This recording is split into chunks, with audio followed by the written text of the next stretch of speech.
سلطان نور الدین زنگی رات کا بیشتر حصہ عبادات میں گزارتے تھے۔ ان کا معمول تھا کہ نماز عشاء کے بعد کثرت نوافل ادا کرتے تھے اور پھر رسول اکرم صلی اللہ علیہ وآلہ وسلم پر سینکڑوں دفعہ درود پاک پڑھا کرتے تھے اور پھر تھوڑی دیر کے لیے بستر پر لیٹ جاتے۔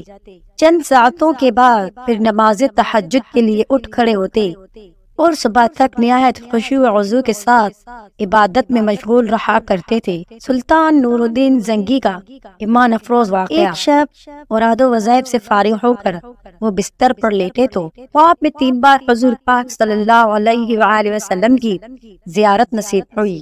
بعض روایت میں ہے کہ سلطان نور الدین زنگی نے مسلسل 3 رات حضور پاک صلی اللہ علیہ وآلہ وسلم کو خواب میں دیکھا۔ ہر مرتبہ 2 آدمیوں کی طرف اشارہ کرتے ہوئے حضور پاک صلی اللہ علیہ وآلہ وسلم نے فرمایا کہ نور الدین، یہ آدمی مجھے ستا رہے ہیں، ان کے شرکا کا استحصال کر۔ نور الدین یہ خواب دیکھ کر سخت مضطرب ہوئے، بار بار استغفار پڑھتے اور رو رو کر یہ کہتے: میرے آقا، میری مولا کو میرے جیتے جی کوئی ستائے یہ ہو نہیں سکتا۔ میری مال، میری جان، میری اولاد، سب کچھ آقا صلی اللہ علیہ وآلہ وسلم پر قربان۔ اس دن کے لیے نور الدین کو زندہ نہ رکھے کہ حضور پاک صلی اللہ علیہ وآلہ وسلم غلام کو یاد فرمائے اور وہ دمشق میں آرام سے بیٹھا رہے۔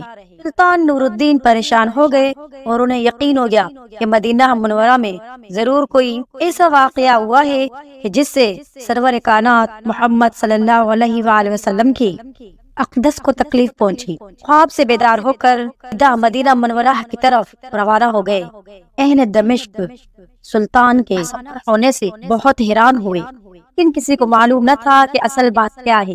دمشق سے مدینہ منورہ پہنچنے میں عام طور پر 25 سے 30 دن لگتے تھے، لیکن سلطان نے یہ فاصلہ نہایت تیز رفتاری کے ساتھ طے کیا۔ 16ویں دن مدینہ منورہ جا پہنچے۔ والے ان کی اچانک آمد پر حیران رہ گئے۔ سلطان نے شہر میں آتے ہی مدینے کے آنے اور جانے کے دروازے پہ بند کروا دیے۔ اعلان کروایا کہ آج تمام مدینے والے ان کے ساتھ کھانا کھائیں گے اور تمام لوگوں نے نہایت خوشی کے ساتھ سلطان کی یہ دعوت قبول کی۔ طرح مدینہ منورہ کے تمام لوگ سلطان کی نظر سے گزر گئے، لیکن ان میں وہ آدمی نہیں تھے کہ جن کی شکلیں انہیں خواب میں دکھائی گئی تھی۔ سلطان نور الدین زنگی نے قابل شہر سے پوچھا کہ اس میں کوئی ایسا بندے تھے جو دعوت میں موجود نہیں تھے۔ انہوں نے عرض کیا کہ مدینہ میں سے تو کوئی ایسا شخص باقی نہ رہا جو کہ دعوت میں موجود نہ ہو، البتہ جو خدا رسیدہ مغربی جو مدت سے یہاں مقیم ہیں وہ نہیں آئے۔ یہ دونوں بزرگ عبادت میں مشغول رہتے ہیں اور اگر کوئی وقت بچتا ہے تو جنت البقیع میں لوگوں کو پانی پلاتے ہیں، اس کے سوا وہ کسی سے ملتے ملاتے نہیں۔ سلطان نے حکم دیا کہ ان دونوں کو بھی یہاں لاؤ۔ جب وہ دونوں سلطان کے سامنے حاضر کیے گئے تو سلطان نے ایک نظر میں ہی پہچان لیا کہ یہ وہی دونوں آدمی ہیں جنہیں حضور پاک صلی اللہ علیہ وسلم نے خواب میں انہیں دکھایا تھا۔ انہیں دیکھ کے سلطان نور الدین زنگی کا خون کھول گیا، لیکن تفتیش بہرحال باقی تھی کیونکہ ان کا لباس زاہدانہ اور شکل و صورت مومنوں کی تھی۔ اچھا، سلطان نے ان دونوں سے پوچھا کہ تم دونوں یہاں کہاں پر رہتے ہو؟ انہوں نے بتایا کہ روزہ اقدس کے قریب ایک مکان کرائے پر لے رکھا ہے اور اسی میں ہر وقت ذکر الہی میں مشغول رہتے ہیں۔ سلطان نے ان دونوں کو وہیں اپنے آدمیوں کی نگرانی میں چھوڑا اور خود اقابر شہر کے امراء اس مکان میں جا پہنچے۔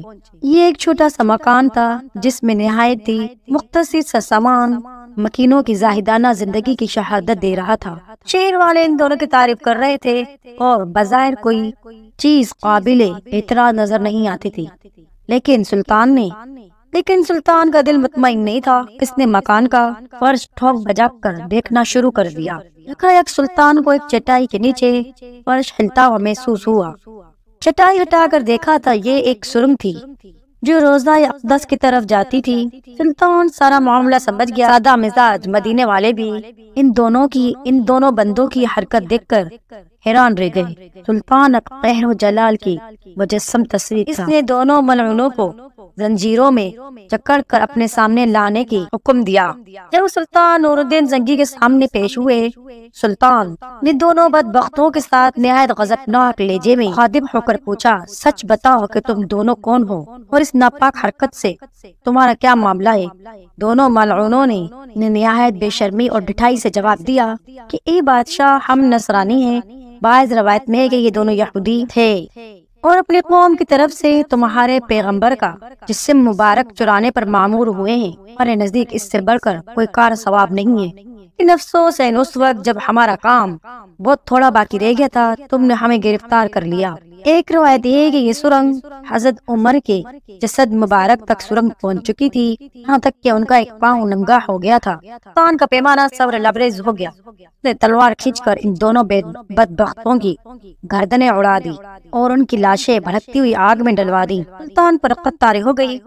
وہ مدینہ منورہ کی گلیوں میں گم تھے اور روتے تھے اور کہتے تھے اس خدمت کے لیے آقا نے اپنے اس ناچیز غلام کو چنا۔ جب سے قرار آیا تو سلطان نے حکم دیا کہ روزہ نبی کے قریب خندق دی جائے، اسے پگھلے ہوئے سیسے سے بند کر دیا جائے۔ سلطان کے حکم کی تعمیل میں روزہ اقدس کے چاروں طرف ایک ایسی گہری خندق کھودی گئی کہ زمین سے پانی نکل آیا۔ اس کے بعد اس میں پگھلا ہوا سیسا بھر دیا گیا تاکہ زمانہ کے دست برد سے ہر طرح سے محفوظ رہے۔ یہ سیسے کی دیوار روزہ اقدس کے آج بھی چاروں طرف موجود ہے اور انشاءاللہ ابد تک قائم رہے گی۔